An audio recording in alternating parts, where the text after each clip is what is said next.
from the University of Florida College of Journalism and Communications. You're watching WUFT News at 6. It's been more than 5 years since the city of Gainesville purchased Mom's Kitchen. Good evening, it's Monday, August 18th. I'm Stephanie Matarazzo. And I'm Morgan Falcon. And today it met a fate that some had not envisioned for a wanted historic property. Millions of patients are at risk for identity fraud after a massive security breach.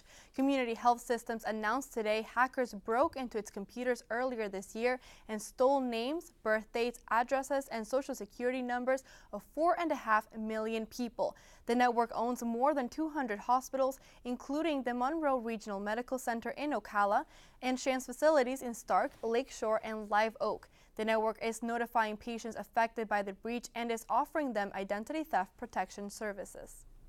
Florida taxpayers are spending big bucks to keep Governor Rick Scott and his wife safe. A new report shows the state spent more than $2 million from July 2013 to June 2014 on around-the-clock security for the governor and First Lady Ann Scott. The figure includes salaries and travel expenses for the agents who guard the governor. Last week, the legislature passed a map that alters 7 of 27 congressional districts. The coalition, including the League of Women Voters, argues the new map is brazenly partisan. The group says the sprawling district held by U.S. Representative Corrine Brown is still being packed with Democrats to help out adjoining GOP districts by gerrymandering minority voters into Brown's district. They argue there is still time to make a new map. And there's a warning to drivers from the Alachua County Sheriff's Department now that school is back in session.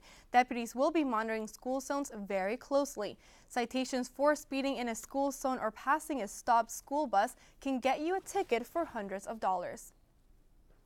And it's also a good idea to keep extra careful on the roads, especially with all the rain we've had today. That's right. We've had a lot of areas have seen off and on rain and some downpours I know we've had today in Gainesville. Right now, law enforcement and National Guard are gearing up in Ferguson, Missouri for another potentially tense night. As Sarah Dolph reports, the city has seen violence and unrest since the police shooting death of 18-year-old Michael Brown.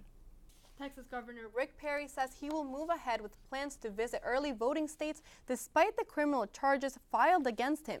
Perry was indicted by a grand jury on 2 counts of abuse of power after using a veto to block state funds.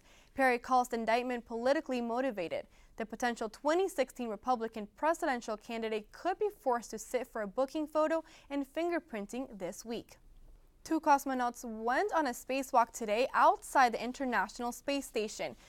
The 2 began their walk shortly after 10 a.m. Eastern Time. They plan on being outside the station for 6.5 hours. They're working on a nanosatellite from Peru.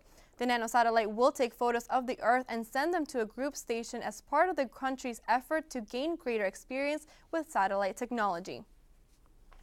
As college students head back to school, they need as much financial help as they can get. But now a new scam could be taking their money instead of giving it.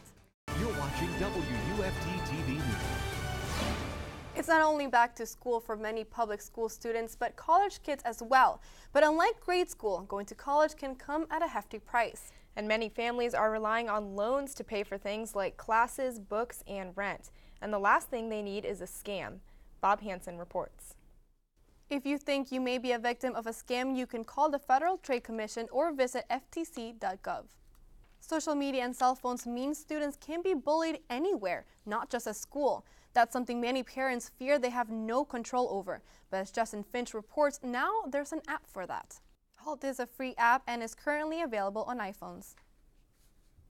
We've seen a lot of rain lately, especially this past week and today. Yeah, it's definitely summer in Florida. Rebecca, is the rain going to continue for the rest of the week?